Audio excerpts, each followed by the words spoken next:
Welcome everybody. So today in this video class, we're going to take a step back in time to early February when we had the class at MWTC on solvents and lubricants and when to use which and on what material and to do what.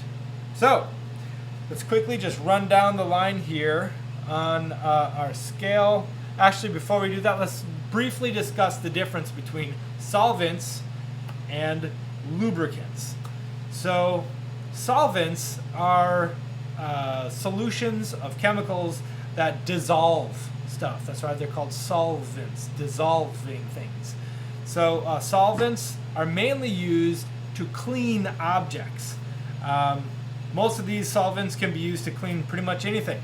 You can clean film, you can clean grease, you can clean oil, you can clean dirt, you can clean paint. You can clean all kinds of stuff using solvents. They break things down and dissolve them so that you can clean them away from things. They're used on metal, primarily in the circumstances that we're dealing with on a farm, but they can be used to clean materials ranging way outside the realm of metal. Now, they're not really good at cleaning people, so we don't want to necessarily use them to clean ourselves, but there is one instance in which I will say it's okay. When you've been using oil-based paint or you've been using heavy grease and you get it all over your fingers, it's okay to rinse your hands in a solvent like paint thinner, but then wash your hands very quickly after that with soap and water. That will save you so much time cleaning your hands with soap and water if you just wash your hands in solvents quick. Paint thinner solvent works. I wouldn't use any other things to wash your hands. Paint thinner is fairly safe to use as long as you're going to get it off of your hands relatively quick. So solvents clean, they dissolve things, they clean. Lubricants create a barrier. So they will coat things. Whereas solvents clean things, lubricants coat things. Now we have a spectrum here of very heavy lubricants on this side, and then mixing, and then solvents start around here and go to like 100% solvent. Like this is 100% mineral spirits, paint thinner, and that is like straight solvent. However, the rest of these are varying degrees of different recipes of solvents and lubricants, like WD-40 here. This is the straight, these should be actually, no, this is penetrating spray. So WD-40, straight up old yellow blue can WD-40, this stuff is actually more of a solvent than it is a lubricant. So if you put this on your chain, it'll actually do a really good job dissolving all the junk and grime that's on your bike chain, but it'll do a poor job lubricating that chain and getting it so that rust doesn't develop like the other lubricants down here, the coating lubricants down here will. So they can be used interchangeably in the middle here, but if you're really looking for a solvent, you want to kind of gear on this side, and if you're looking for a lubricant, you want to kind of gear on this side. So we'll start on this end, straight up solvents, and we'll work our way to your, I guess, left, my right. So paint thinner. It's a really, really great all-around, all-purpose solvent. Cleans pretty much anything from paint to polyurethane and everything in between. And then, and it's pretty cheap. You can come by this stuff pretty cheaply. And then as you move down this way, carbon choke cleaner. This is mass airflow cleaner. These are all high solvent sprays. They're pressurized and they are very similar in formula. Basically, these you spray on to an area and it cleans it with the pressure. And you can get in there with a rag and stuff, but there's a lot of pressure in these cans and they're really cheap. So you're really just supposed to spray it all over the thing, and the pressure of the solution actually is enough to force the grime away. So these things can do a lot of cleaning without a lot of work. This is throttle body air intake cleaner. This is kind of in the same category here of solvents. Then a degreaser. So this is a heavy gel degreaser. This is solvent based, but there's actually a gel in here that'll stick onto your engine block and saturate into that deep grime that sometimes builds up on areas that have a lot of grease or something like that. So degreaser is better for deep cleaning of grease-caked things, whereas these things clean more of a surface. This will actually get in there and dissolve deeper. But you spray this stuff on there and you gotta sit. This, I think, tells you to wait for 10 to 15 minutes so that it unlocks the grease. So you spray this all the way on there, you let that gel infused degreasing recipe saturate and get into that grime, and then you can just spray water on it and that will help remove all that grime. So loosen rust instantly. This stuff is called Yield, and this is pretty much the same thing. This is penetrating spray rust release. So this is a recipe that is higher on solvent than it is on lubricant, but there's both of them in here. There's just a lot more solvent in here. So this is not a good thing to put on your chain if you want to coat it with something. This will remove grime, and it'll remove the rust, the rust that forms on your chain, and like if you got a bolt seized onto a nut or something like that, this will get in there and penetrate deep down in there and help you unlock those corroded areas. Again, it is a solvent, not a lube. And then right in the middle is WD-40. I find that this maybe just a little bit higher on the solvent side than it is on the lube side. This is not a terrible lube. Like, you can put this on your chain and get by for a weekend or something like that. But this will actually strip your chain of coating, because there is a little bit more solvent base in here than there is lubrication base. So a lot of people think you just spray this on your chain and you're good to go for the season or something like that. That's not true. What you're doing when you're spraying this on there, you're actually cleaning your chain.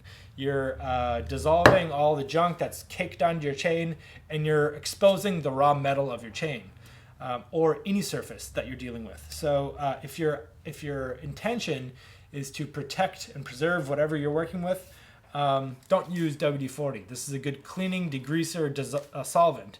It's not a very good lubricant. And then WD-40 has kind of patented this really cool straw thing. So you got the straw, and then you got the full-on spray. So they both, I love these things. I actually pop them off the spent cans and put them onto old cans like you see here. I've recycled it and put it on here. So don't throw those top things away. They're adaptable to other spray cans. Moving down the line, T9 is a really good dry lubricant. So now we're getting into the heavy lubricants. Works really well on bikes. But there's solvents in this too. So if you read the back, you can read about where T9 comes from, and it's a combination of solvents and lubricants and waxes that are designed to penetrate and moisturize and lubricate to protect. So in the spectrum, I'd say this is definitely on the lubrication side, but since there's still a lot of degreaser in there, it's not quite this far over. You could still use this to clean, but it's better off as a lubricant than it is a solvent cleaner. We have the WD-40 Specialist White Lithium Grease. So this one, whoops, oh my gosh. These two kind of go hand in hand. This is a Specialist water-resistant lubricant, silicone-based, and this one's white lithium-based. And I bought these in a pack. And this one, the silicone one, is really made for things that are not metal. So this is good to spray in between those plastic tires that sometimes are on your spindle chairs or your dolly truck or something like that, where there's friction, but it's not metal.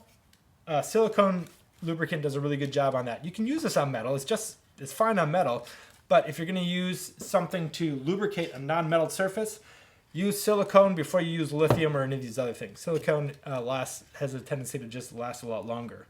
So this is a little bit thicker lubrication. And white lithium grease is pretty much in the same category. You can hear there's a little nut in there to keep this stuff mixed up. There's a solution in there of white lithium grease and solvents. And this is really good for metal-to-metal contact.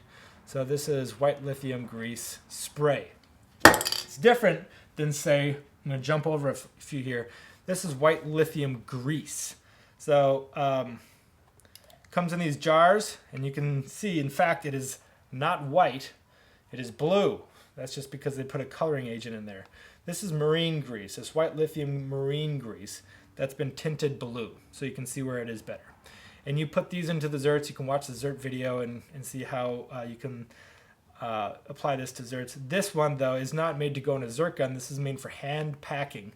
So you just, you hand pack bearings with this type of grease and this type of canister. But they're saying this is pretty much the same thing. They're not the same thing. This is white lithium grease mixed with solvents so that it can be sprayed out of a can. This is straight white lithium grease. There's no way you can pressurize this and spray it out of an aerosol can like this. So they have to put solvents in there. So it says white lithium grease, but don't be fooled. It's not straight grease. Then next to our silicone spray is another form of silicone spray. Now this is made to go in between a fiberglass and epoxy component and a mold. So this is what you spray on the mold to prevent the fiberglass and epoxy from sticking to that mold. It creates a barrier so strong that it will not, that the epoxy will not adhere to the mold itself, which is usually made out of plastic. So a thicker form of silicone sprays right here. Then moving down the line, we have petroleum jelly, which is not far off from white lithium grease. I'd say it's a little bit more